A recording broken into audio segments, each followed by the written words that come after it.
Entergy is proud to support programming on LPB and greener practices that preserve Louisiana. The goal of our environmental and sustainability initiatives really is to ensure that our kids and future generations can be left with a cleaner planet. Additional support provided by the Fred B. and Ruth B. Ziegler Foundation and the Ziegler Art Museum located in Jennings City Hall. The museum focuses on emerging Louisiana artists and is an historical and cultural center for Southwest Louisiana. And the Foundation for Excellence in Louisiana Public Broadcasting, with support from viewers like you.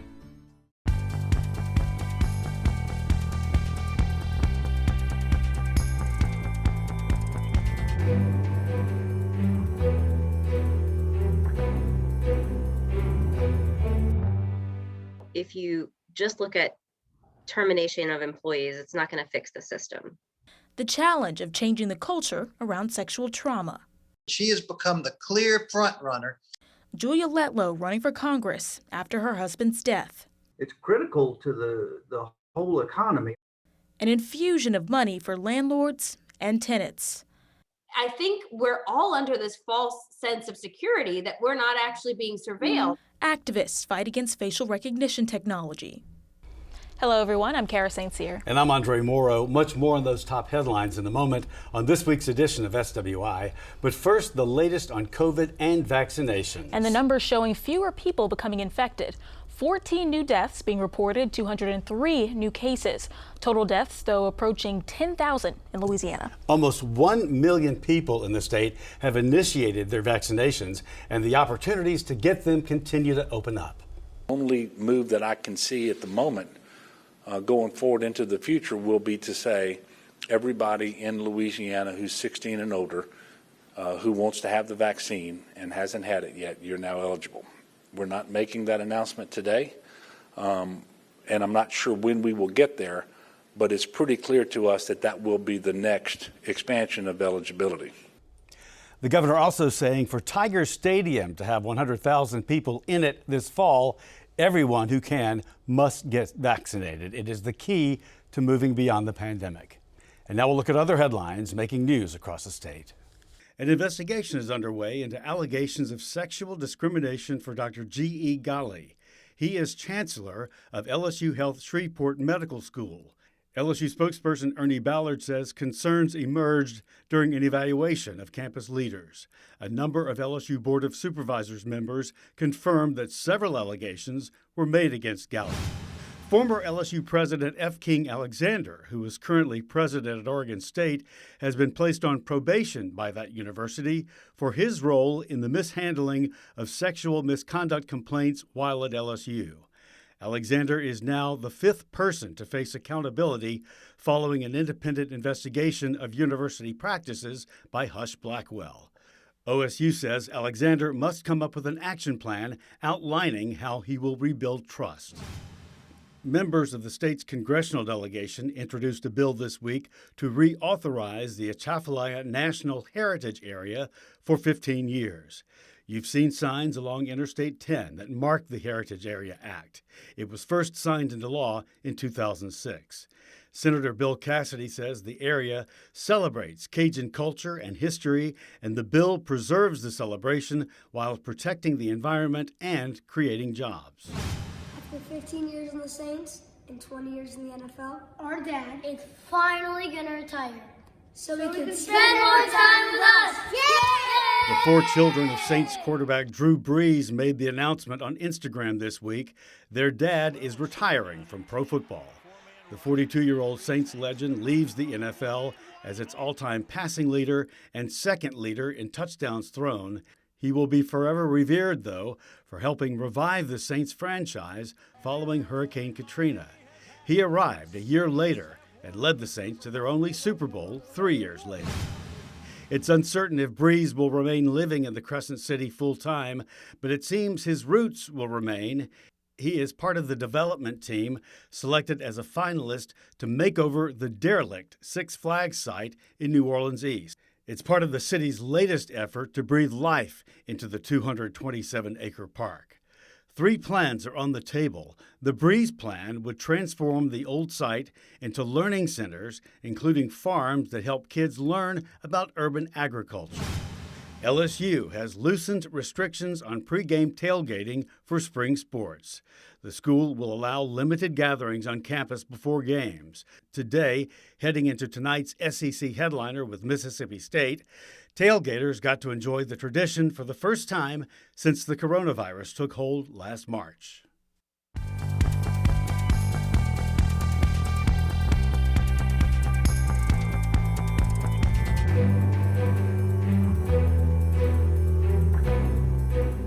The investigation of Dr. Ghali and probation of President Alexander, those things probably don't happen without what was unearthed in the Husch Blackwell report. 2 weeks have passed since it was revealed how LSU mishandled and tried to cover up complaints of sexual misconduct. The group that counsels and consoles sexual trauma victims, STAR, says it has long awaited for a hint of progress. In part one of a discussion with that, I talked with STAR CEO Racheal Hebert and staff attorney Airzola Cleaves. We've had several dialogues with universities across the state. So we've been very close allies with LSU. Most of our staff are alumni of LSU, and we've been working with them on training, whether it's students or faculty, for years now, really since we started. This is not the first time LSU has heard from STAR or survivors about the many concerns we have. Specifically regarding Darius Geist, we sent a letter to President at the time, F. King Alexander, and discussed some of the things that Darius Geist was sharing on Twitter that concerned us, revolving sexual assaults, allegations against his teammates, and us just really worrying that the university wasn't taking enough action to investigate those things or hold Geist accountable. Of course, that letter has come to light now, 4 years later, as this stuff is happening. And, after the Husch Blackwell report was released last week, there are several instances of survivors either being silenced, LSU not doing anything about filing Title IX reports, and of course, they have been calling for terminations, changes in disciplinary action. So I think the university is in a spot right now where they're really having to be reflective on what they've been doing, where they've failed, and where they need to improve. If you just look at termination of employees, it's not going to fix the system. And that's always been our stance, is that, LSU has so much to do, and not just LSU, but universities across the state, that, they really have to get really proactive about better informing faculty and staff about their reporting requirements to Title IX. They need to do training on how to do trauma-informed responses with survivors, really training on what the processes are and what is the disciplinary action that the university is going to implement if they don't follow those procedures. Did some of those things that had been discussed in the past just never really take place, never really happen to the point where change was affected? I mean, I think for us, Tom Galligan is the first president of LSU that has ever called me. Even though we have sent letters, we have sent requests to previous presidents, previous people in the administration. This is the first time someone is listening and someone is actually taking action. Airzola, what have you seen in terms of with clients, people speaking out for the first time and feeling comfortable enough and feeling heard? So what I see is that it's so difficult, right? Because the one thing that people don't get that they want is to be believed. And so, next month is Sexual Assault Month, and we start by believing. And then we have a whole campaign for that. And it's great and it trends really well. But when you sit across from someone and administration doesn't believe them, but then also because of the culture, other students don't believe them. You see the culture and you see the Louisiana culture as well, and other people who just are on the internet and they say the most vile, horrendous things to people when they do come forward. And so it makes it very, very difficult. I think Louisiana is different, and not just for sexual assault, but primarily for domestic violence. So when I think about all of the things that were reported and for LSU and just in general for domestic violence in Louisiana, some years we lead, but if we don't lead, we're definitely in the top 10, if not top 5. And so that is something that in conjunction with sexual assault, we definitely need to look at and we definitely need to do something about. By the way, the governor of Oregon is today calling for F. King Alexander to be fired. And our conversation with Starr continues next week here on SWI. We will talk funding, the role the legislature could play, and much more. That is right here next Friday at 7, March 26th.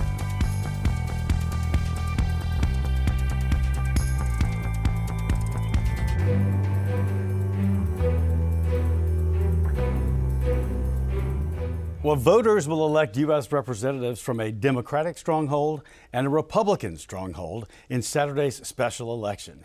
USA Today network political expert Greg Hilburn is here with how things could unfold. As you know, one of the national spotlights shining on the 5th Congressional District in Louisiana. And in some ways, it's unfortunate because Luke Letlow won that seat, a Republican from northeastern Louisiana, back in the fall, and then died tragically from COVID complications before he could be seated. Well, then his wife, Julia, picked up the torch. She decided she was going to run, and she has become the clear front runner. Many think the only question is whether she wins it in the primary or is forced into a runoff with Candy Kristoff. That's the Democrat, who will certainly come in second place.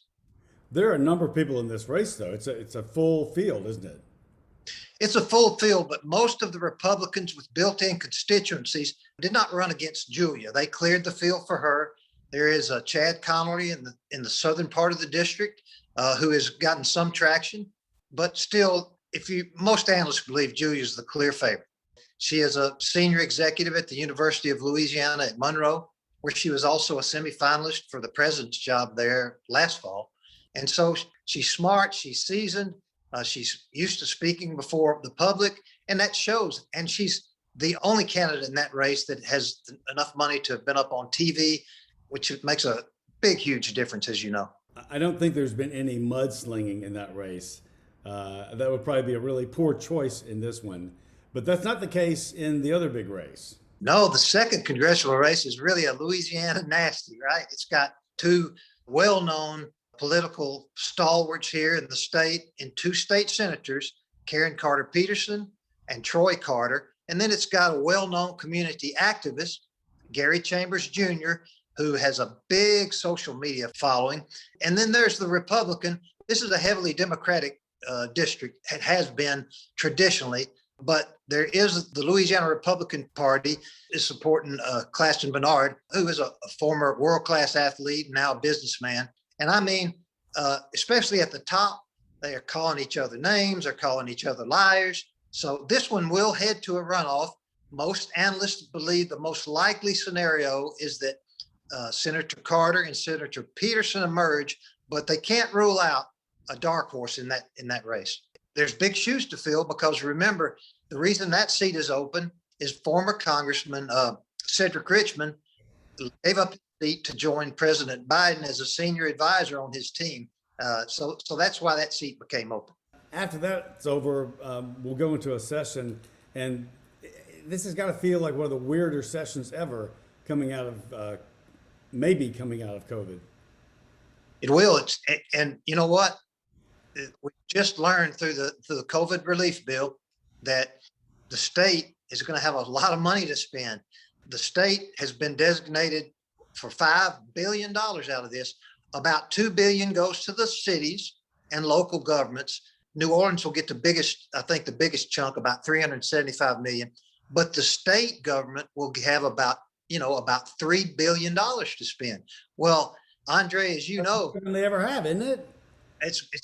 There's just as much fighting going on when there is money as when there isn't. Greg, thank you for that. Should there be a runoff, that would take place April 24th.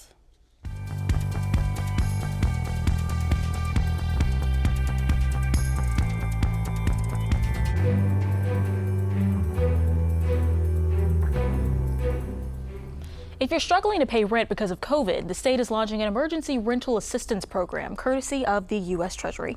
I spoke with Pat Forbes. He heads up the Office of Community Development with what those many affected need to do. It's critical to the whole economy. Obviously, the first step of that is preventing people from becoming homeless, but it has trickle-down effects throughout the economy and the culture. So it's just a critical thing that we have this assistance. We are super thankful for it and happy that there is another tranche of funds coming with the most recent Recovery Act bill. So we do have some resources now, and that's the key thing. And so we're excited now to have those and be able to get out there and start helping folks. What this can do, it can help keep people in their apartments, in their rentals, and also therefore keep the landlords afloat. That's exactly right. We can pay up to 12 months of rental arrears. We can pay in 3-month increments forward rent. The checks will go to the landlords. The landlords are required to agree not to evict the tenants for at least 2 months after the payment period that we cover, because we know that landlords have been struggling out there with unpaid rents. Tenants are in a tenuous housing situation. We want to cover that, and we want to make sure that the evictions are staved off as long as possible. Hopefully we get this economy going again and people start getting back into their jobs and can pay their rent and pick it up. But we got to make sure that we keep people housed until then. Is this statewide? Is it across the board, or are there certain areas where it's more prevalent? It is statewide. There are challenges all over the state. It doesn't matter, rural, urban. There is a distinction here in that Treasury, when they allocated the funds, any local government that is parish or city over 200,000 in population was eligible to apply for their own funds. And all 7 eligible entities did that and were approved. So Caddo Parish, Calcasieu Parish, Lafayette, East Baton Rouge, St. Tammany, Jefferson, Orleans, each are running their own program. And the state is sending them some funds too, but they are each running their own program. The state is running a statewide rental assistance program for the other 57 parishes. So if you live in one of those parishes, you're not eligible for the state program, but your own parish is running a similar program simultaneously. Okay. What do people need to do right now that are listening to this? Go to our website. If they need assistance, whether they're a landlord or a tenant, if they need assistance, go to our website. There is the intake form is on there. Fill that intake form out. If you're the tenant, it gives you an opportunity to invite your landlord to join, because the federal regulations require that we have both those folks signed on to this process. We've got to go vet each one, which is an additional complication, but we're set up to do it. So go to the website, sign up, fill in the information, provide all the information that you can. It gets you in the system. It gets you a unique identifier so that we can start working with you and get you some assistance. To apply, go to lastaterent.com. You can also call this number, 877-495-6555. Renters and landlords can apply.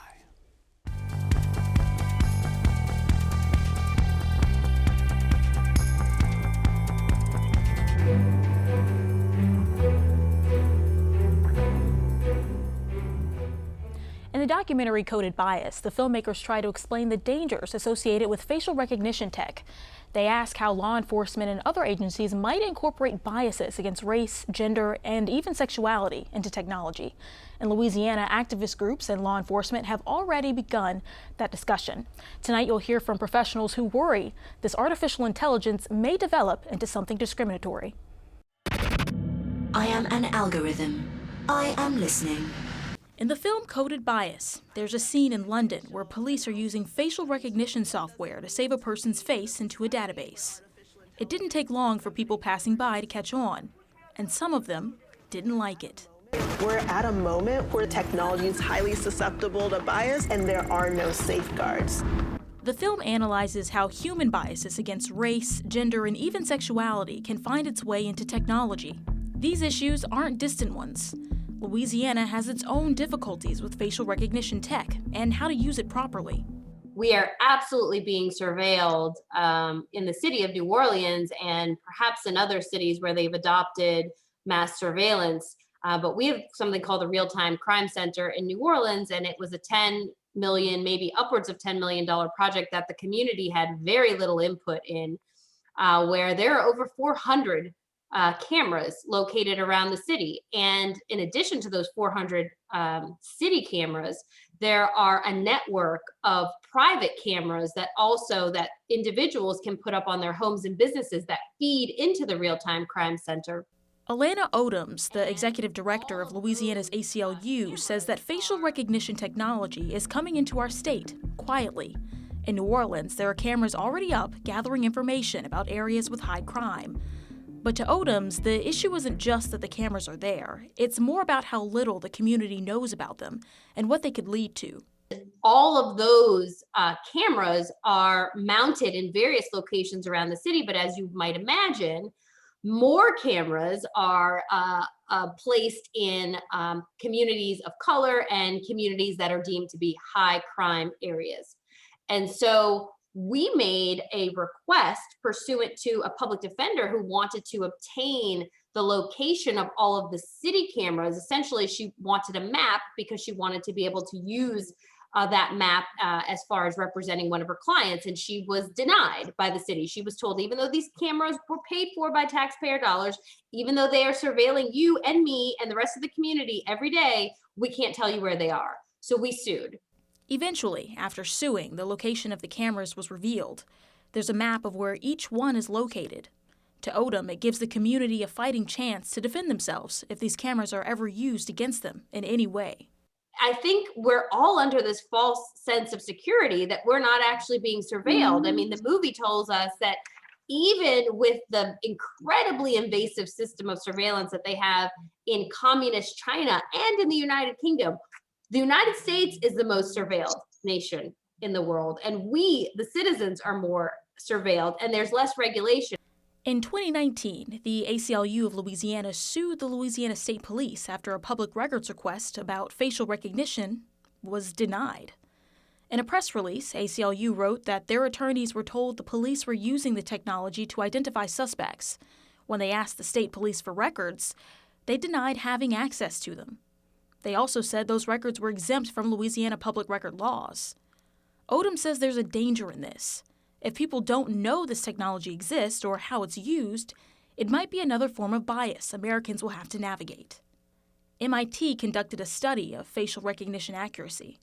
The study revealed that dark-skinned people and women were more likely to be misidentified than white males. In the film Coded Bias, this is a huge issue, because when facial recognition is used in other ways besides crime fighting, it opens the door for discrimination in other aspects of life. I knew the impacts, some of the impacts on the criminal legal system. What I didn't know is that those impacts affect our credit, affect our right to obtain a mortgage, affect the type of medical care we might receive, impact all kinds of things that you just patently believe as a citizen and someone who pays taxes and someone who participates and follows the law. You perceive that you get a fair shake in these different areas of our lives. And knowing that we may not be getting that fair shake and that there's nothing that we can do to even interrogate that process makes me very uncomfortable as a lawyer and as a person who's concerned about our constitutional rights. Solving these issues that come along with advancing technology is something that legal minds will argue over more in the future. The chief complaints are about rights and who takes responsibility for making sure they exist. The film presents three interesting options for us to consider. First, Kathy O'Neill calls for an FDA of algorithms. So some kind of agency that would hold companies and the government accountable for algorithms that have the potential to drastically shape people's lives by impacting their finances or liberties. And the problem with that is, how do you define what counts as an algorithm? And what algorithms should be labeled as potentially harmful? The algorithms that courts use to determine sentencing seem a lot more dangerous than shopping algorithms that decide what products you see or what financing rates you are offered. But just like with microaggressions, I think these small algorithmic biases add up and they propagate inequalities. So the challenge really with this option is, how do you properly identify and classify algorithms to regulate?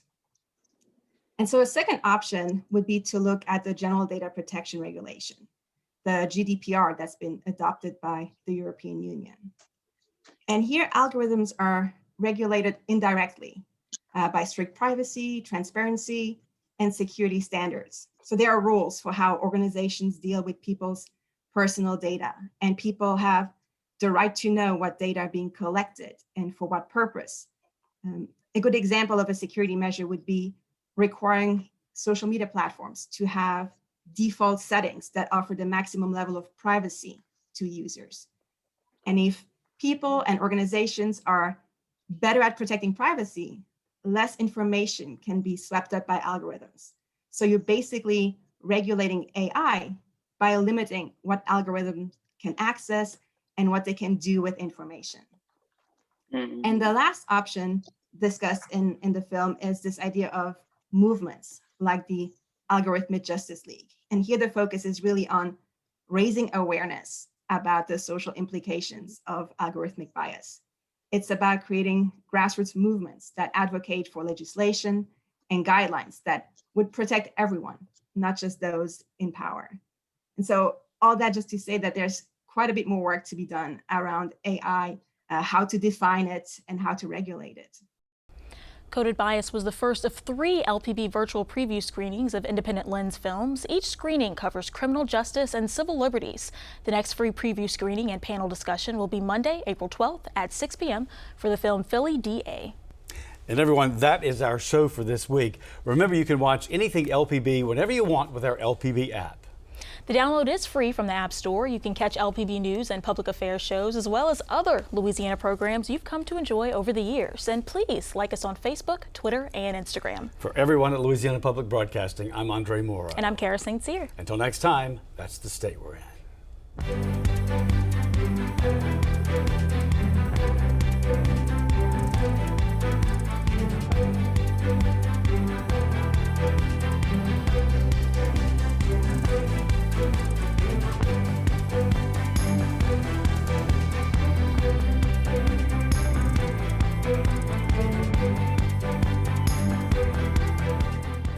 Entergy is proud to support programming on LPB and greener practices that preserve Louisiana. The goal of our environmental and sustainability initiatives really is to ensure that our kids and future generations can be left with a cleaner planet. Additional support provided by the Fred B. and Ruth B. Ziegler Foundation and the Ziegler Art Museum located in Jennings City Hall. The museum focuses on emerging Louisiana artists and is an historical and cultural center for Southwest Louisiana. And the Foundation for Excellence in Louisiana Public Broadcasting, with support from viewers like you.